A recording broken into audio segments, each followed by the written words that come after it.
Hey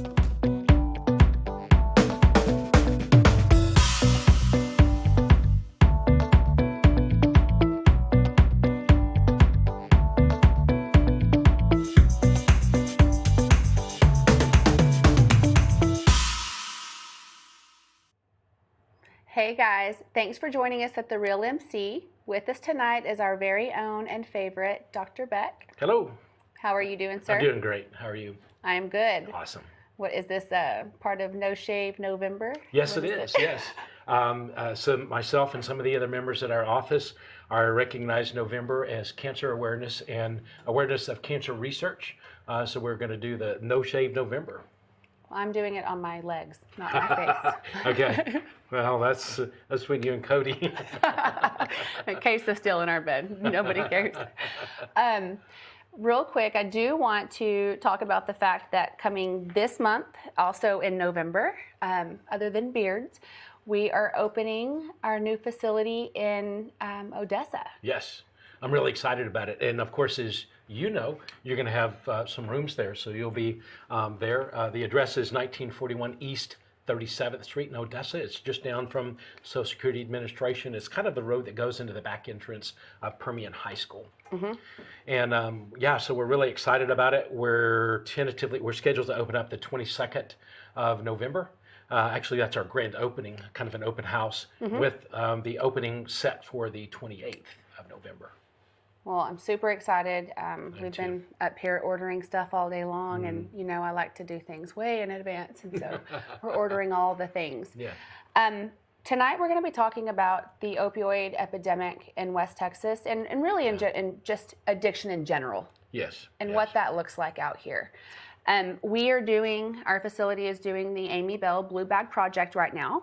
It's to help the homeless and provide things that they might need in bags that they can use to store their things, because that's an issue in the homeless community out here.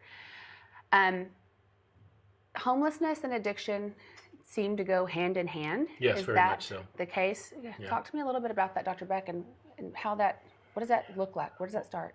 I don't know anybody in life that starts out saying one day I want to be homeless. But what happens is things happen in people's lives, whether it's a veteran with PTSD or somebody that suffers from addiction. Addiction is a disease. Alcoholism, at least, was recognized by the American Medical Association in 1964 as a disease.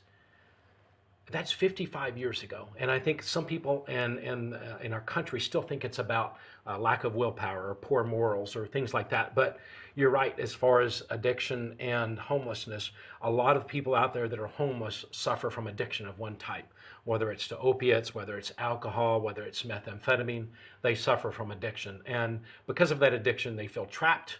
They feel like they can't go anywhere. They may not know where to go to get help. So, but there is a high incidence of addiction in our homeless people, no question. So I think it's great. It's awesome that you are helping participate in something that's going to help our homeless. And I think, I don't know if there's any way to help the homeless people with addiction, or somehow put something in there, a note or something, but let them know that we know that they're struggling, and that, there are people out there are ways to get help. Well, and don't so many addictions sort of coexist? Yes. Our own Jen Oakley really put herself out there this week. Her brother was at one point in his life, a millionaire. He had all the things in place, but he struggled with addiction and ended up on the streets. She has not really put her story out there because she's afraid of the stigmas attached to some of those things. And she, one thing about addiction is it crosses all socioeconomic barriers, whether it's the homeless person or the guy that's a millionaire with his own company, because I guarantee you addiction will take everything from you. It'll take the car, it'll take the house, it'll take those relationships, everything material, money in the bank. The last thing it'll take your life if you don't get help. And that is exactly what happened to Very Josh sad. Owens. Very sad. Yes, sir. So Josh was a West Texan. He lived out here. He actually was rehabilitated out here before his death. Dr. Beck, you inspire me because of all that you do with Springboard and Turning Point. Mm-hmm. I just went blank. Yeah. But that's where a lot of all your free time, because I know you have so much, Dr. Beck. Yeah. But that's where all your free time that you don't have, and your resources, your time, your energy. Yeah. I really want people to understand what you do and kind of your role in those places, and just give us a good idea of what addiction out here looks like, and what we're facing out here in West Texas. Well, first of all, I'm going to start with I have a real passion for people and recovery, people that want to get better. My primary medical practice is West Texas Urgent Care, and as you said, we have 2 offices here in Midland and soon to be a 3rd in Odessa, and I'm really excited about that. But I am the medical director for Springboard here in Midland and Turning Point in Odessa, both of which are excellent drug and alcohol treatment centers. They both cater to slightly different populations, but it doesn't matter. They're both based on the 12 steps of recovery, and they both are very effective. The key for getting help with addiction is, first of all, you have to admit that you have a problem. If a person cannot admit that they have a problem with addiction, whether it's to alcohol, opiates, amphetamine, whatever the case may be, all the treatment in the world is not going to help them. Sometimes it takes them going to that treatment center to help them realize that they do have a problem, however, I'll say that. And then in recognizing that their life is unmanageable, that their life is out of control because of that addiction. But anyway, so yes, I am the medical director for 2 drug and alcohol treatment centers. Our offices also have prescribers that are available that are appropriately designated to prescribe Suboxone, which is a synthetic opiate type medication for replacement treatment for addiction. But as I tell all of the people that come in for Suboxone treatment, our goal is to taper you off of everything. I just don't feel like long-term maintenance, this is my opinion when I say this, that Suboxone is a great option for long-term treatment for addiction, opiate addiction that is. But that is my opinion. You'll see some varying opinions from medical providers that think that Suboxone is something that can be continued for a lifetime. All that does is, Suboxone treatment is not treatment for addiction. All it does is help occupy those opiate receptors in the brain. The problem is not the drugs. The problem in an addict is between the ears, right here in their head. They have a problem with addiction. It is not drugs or alcohol. The problem is right between their ears. So, and I try to stress that thing to all the people that I work with, whether it's in the office or at one of the treatment centers. Again, as I said, I just have a real passion for addiction, and I love being able to help those people. And so do the providers that work for me. What are opioids? That was something that we were talking about earlier before we started. Like, what does that consist of? Yeah. How does someone end up addicted to opioids? Yeah. Well, let me talk a little bit about opioids or opiates. Opiates are derived from the opium plant. The opium plant, most of the opium in the world is grown in Afghanistan. I don't need to go into that politically or anything, but I'll just say that. And I know that the United States consumes somewhere between 95 to 98% of the opium that is grown in the whole world. We're a country that makes up, I don't remember what our population is compared to the world population, but I know we don't make up 95% of the world's population. So, as you know, and so opiates are derived from, and they can be pure derivatives of opium, such as morphine or heroin, or they can be synthetic or even semi-synthetic. We have opiate receptors in our brain, and the way addiction works is some people are just set up to be addicted to whatever. And when it comes to opiates, the incidence of addiction in the United States is somewhere between 8 and 12%. So averages close to 10%. In other words, one out of every 10 people is going to struggle with addiction in some form or fashion, whether it's to opiates, whether it's to alcohol, stimulants like amphetamines, or whatever the case may be, marijuana. So someone has been exposed to an opiate, say for a period of time, those numbers of receptors in their brain are going to multiply or increase. So in order to achieve the same effect, they're going to have to get more of that drug. People that don't tend to struggle with addiction, they never need to go up on their dose to achieve the desired effect, which is pain relief. This whole thing got started back in 2000 when JACO, which stands for Joint Commissions on Accreditation for Hospitals, started to tell medical providers, doctors, and other providers that we were undertreating pain and that pain should be the 5th vital sign. So you saw a period of time between, say, 2002 to 2010 where there was a significant increase in the amount of prescribing of opiate-type prescription pain medications. And then a lot of people started having problem with that, overdose, addiction, things like that. So now, in the last Here we are. yeah, in the last few years, at least since 2014 or 15, we've realized that more and more people have overdosed, and there's not a lot of reasons for that. But as more people have overdosed and died, the real problem came to the front. And it's taken, the death of either famous people or children of famous people to really get it out in the forefront is a problem, is a real, it's the opiate epidemic that has got the public's eye right now. But I do want to emphasize that there's a lot more drugs and things that people are addicted to that are causing problems. The most commonly abused drug in the world, or at least in the United States right now, is alcohol. And it's been that way for a number of years. Alcohol is legal. And then you've also got things like amphetamines, methamphetamine, and things like that in marijuana. So again, I don't want to downplay the addiction of those, but it's the opiate epidemic that is getting a lot of attention right now.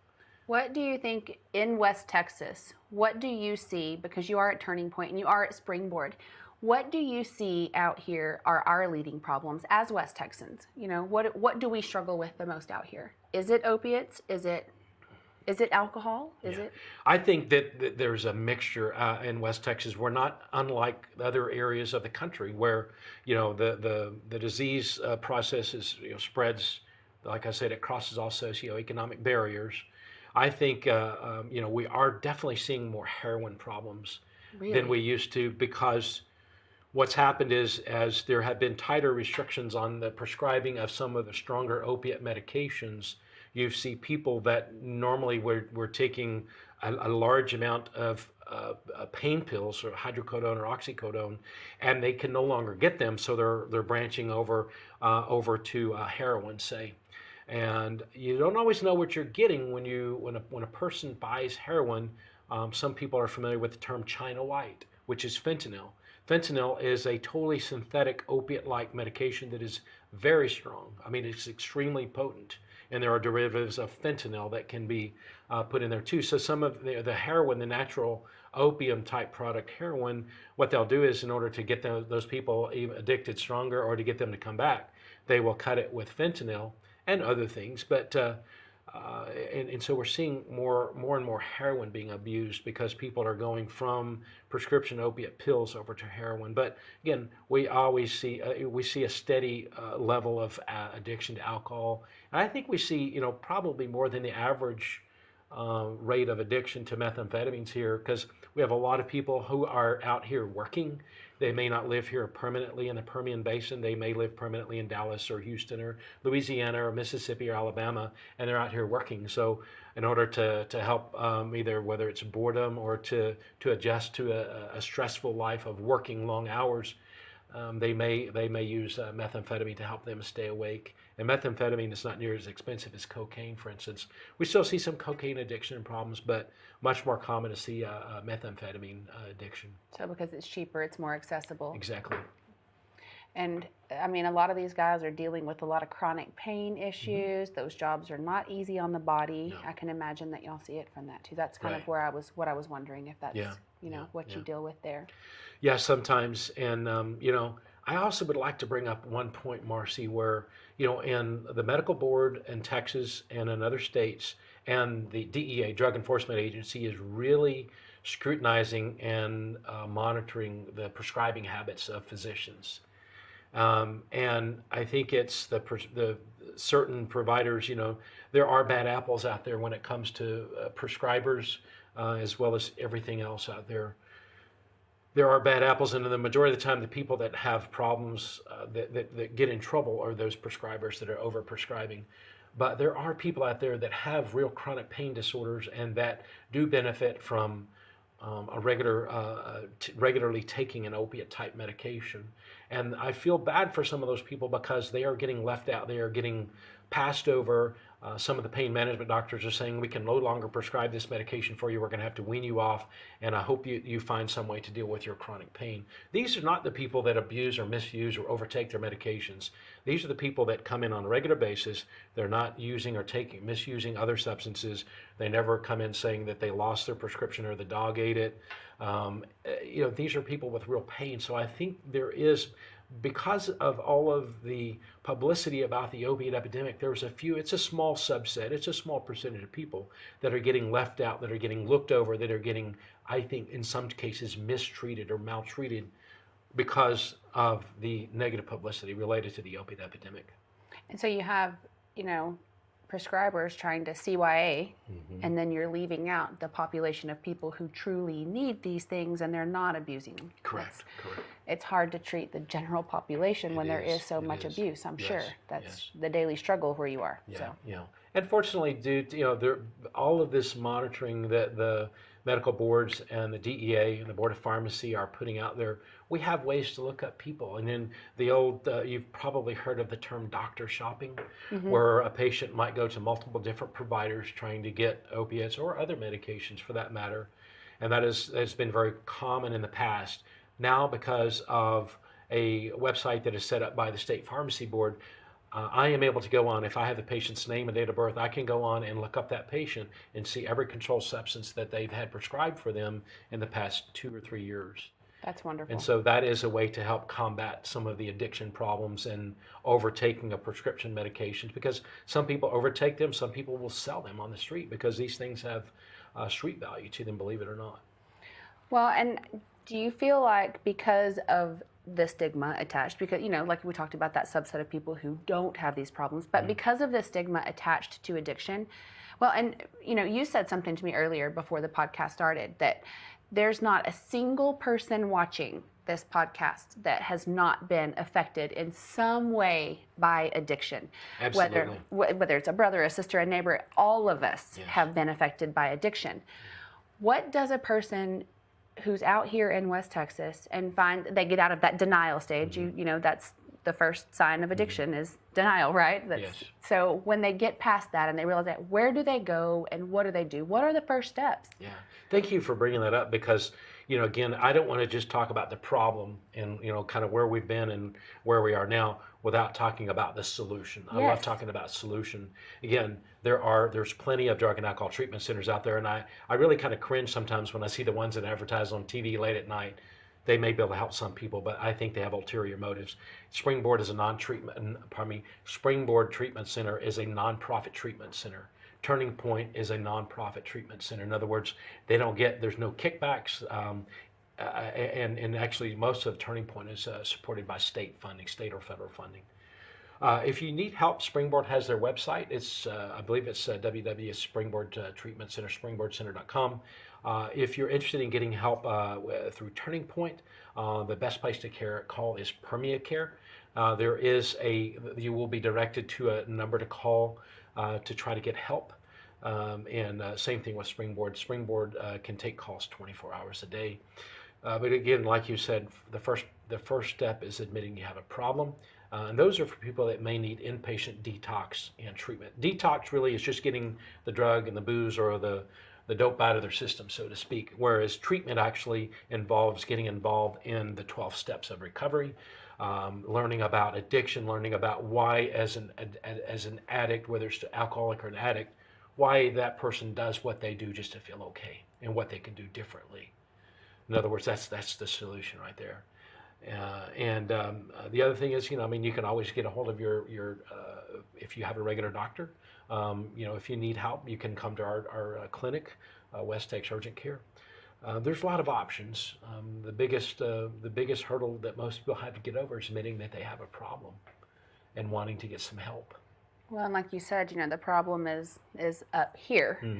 How long is some type of a treatment? If someone is it on an individual basis? Yes. Is it, okay, it's very individualized. Yeah, it can vary. The standard treatment protocol at Springboard is about a month. Okay. It depends on how long a person needs to go through detox. Typically 28 days in residential treatment. Again, unfortunately, sometimes this is dictated by insurance or lack of insurance in some cases. I know that our local hospital has an affiliation with Springboard right now. I'm not sure how much longer that's going to continue, but where even people that don't have insurance can still get help. If they need help and want help, they can get help. Turning Point is the same way. You don't have to have your insurance to go to Turning Point to get help. If you really have a problem, you admit it, and you really want help, OSAR, OSAR is I forget what OSAR stands for right off the top of my head. I've been told, but I forgot. OSAR is the telephone, the place that people with problems with addiction can call, and they'll get directed to the most appropriate treatment facility.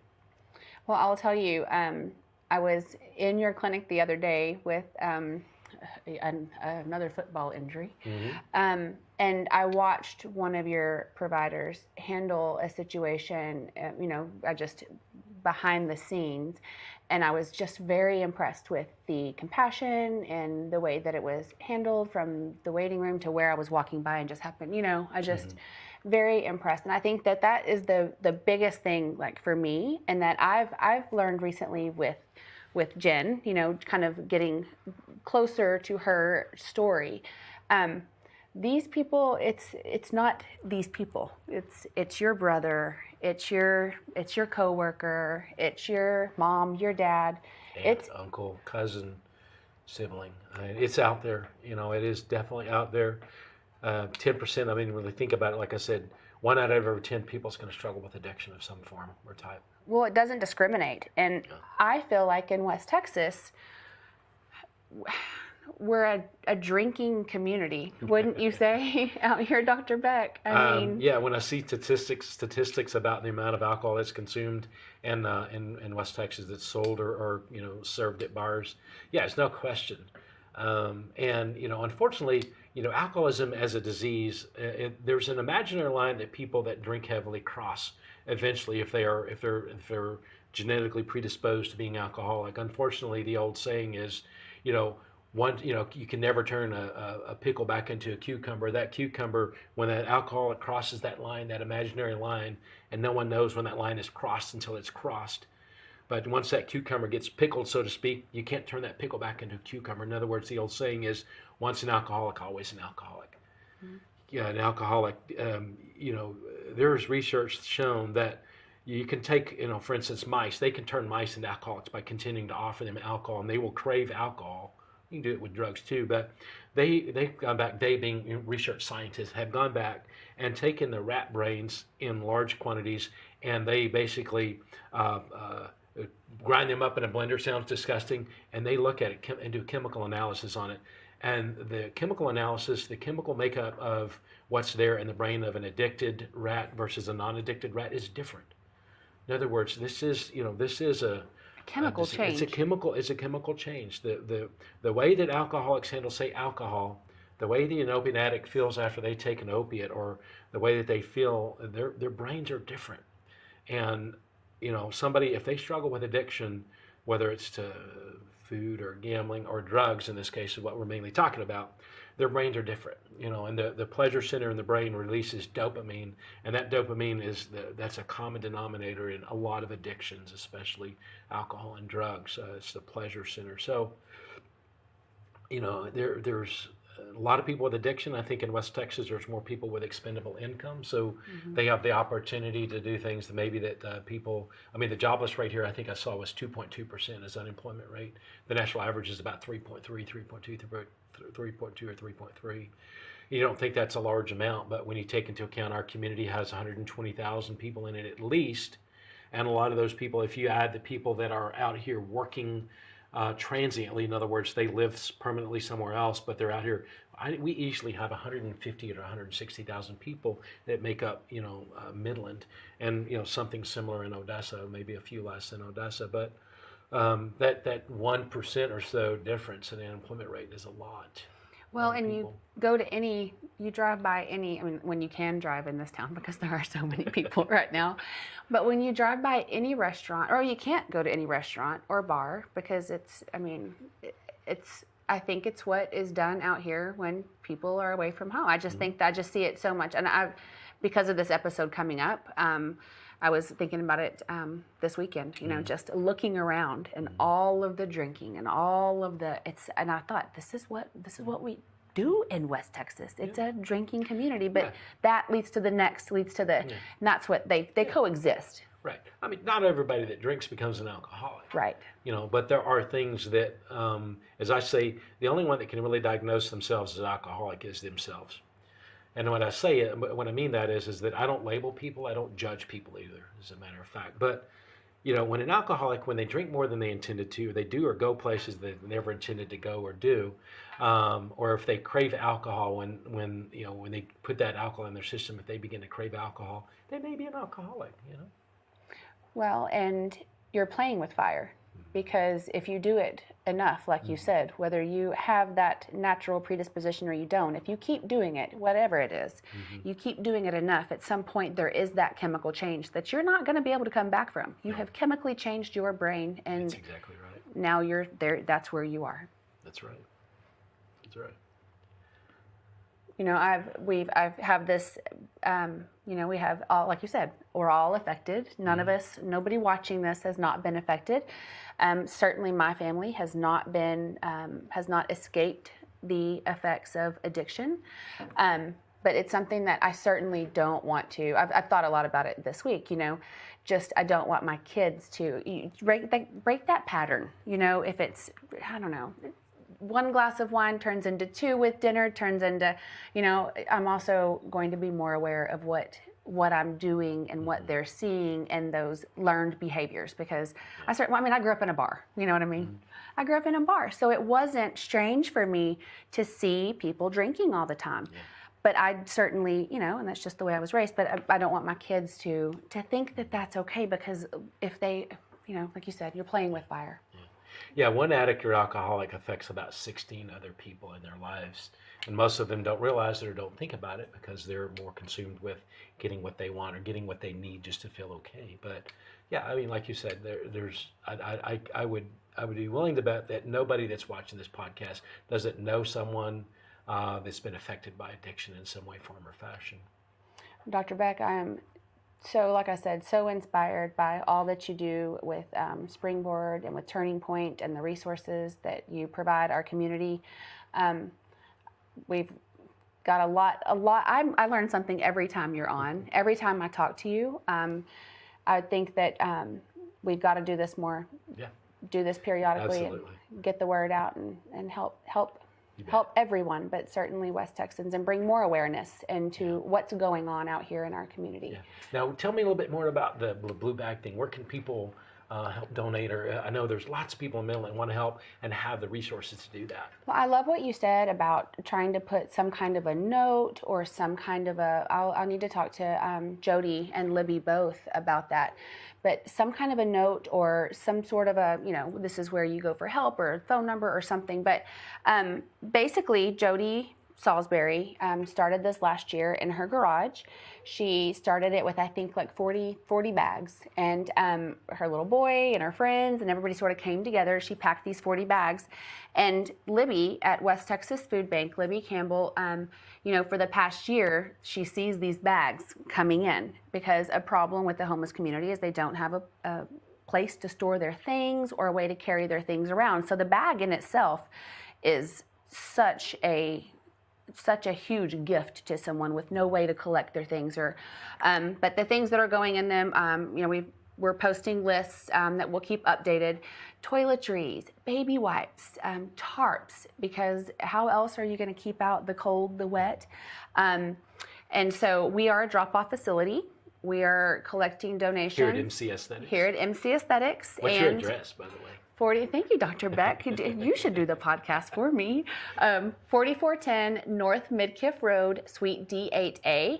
And you can drop it off if you've been up here, or as you know that both sides it's one big facility. You can drop off at either side. We're collecting now through November the 30th, so the weekend after Thanksgiving.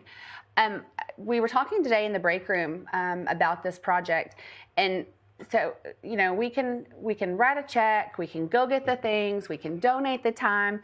And when I said it, I was like, well, wait a minute. I told Cody, write me a check from his company. So I'm going to need that check. And it made a good, I mean, it really made me think about it a little differently. One of the things that Jody said last year, or that when she did this last year, you know, you get to the end and you're packing these bags and there are things that you have so much of over here and then things that you didn't get enough of. And so those monetary donations are huge, and especially at the end when you're trying to fill those gaps. You know, if you are a company or if you don't have time to go buy those tarps and go to Walmart and buy all the travel size toiletries, we can do that. All the donations will go straight to filling the bags. Jody has very generously purchased all of the bags, and so this year there are 300 of them. Oh, wow. 300. And so goals, we think we can do more than 300. Is there a somewhere where you can go? I know you mentioned certain things, but just to remind people if they forget, or is there a place they can go to know what things are needed or what they... Yes, we have lists posted on our social media. We post them on the podcast. Every week we're posting on the podcast, and we'll be updating it because, like we said, you're going to get, you know, if we have 5,000 tarps, we need more toiletries or whatever. So we'll change those as we can assess the need. And well, I think I just found our next. Could you extend it past November 30th by chance? Because I mean, again, we're already at November the 5th. Here we are. But you know, our clinic. I'm always looking for ways to get back to the community. You know, ways for people on my team, people that work for me, and I just have some fantastic people that work for me that are willing to do above and beyond things to get back to our community. It's honestly, I'm glad that you said that, because Garrett is probably currently right now having a business meeting with Libby Campbell. So Garrett and I, Who's Garrett? My baby that I talk, my punky. Your baby my that's about 220 pounds or so? No, I think he's about 250 right now. my giant baby. He lost his best friend in April, and so, you know, we have a thing, we always say the help is in the healing, and we're doing the Blue Bag Project, Garrett and his friends are, as a way to come together. It was a project that Cade, he would have 100% gotten behind. They used to do things with West Texas Food Bank, their little group and their crew. And so we're doing it in memory of Cade Shadden. Oh, that's awesome. His mom will be on the podcast actually next week talking about Cade and his story and bringing, again, some awareness. Cool. But we're doing it for Cade, and so what Libby and Garrett are working on right now is a memorial for Cade at the food bank. Awesome. And, you know, what made me think of is, you know, writing the check. You can write the check, and Garrett is not going to heal if his mommy writes a check, you know. And so what they're doing is, you know, there is a number that the government puts on volunteer hours, a dollar amount. Libby told me what it is. I'm not sure. I forgot. I slept. But there's a dollar amount for every hour that someone donates their time to the food bank. And so what they're going to do is, and we're going to all be involved, and I would love for your facilities to be involved in this. But we're going to periodically have days where we go and do services at the food bank, whether that's working in their garden, helping children pick produce, delivering boxes to seniors who don't have people or resources. You know, whatever that is, Garrett's going to try to organize those things, you know, a couple times a month. In the summer, we'll be doing them a lot more. But, you know, those hours will be totaled up, and every year that's the amount that was donated in honor of Cade.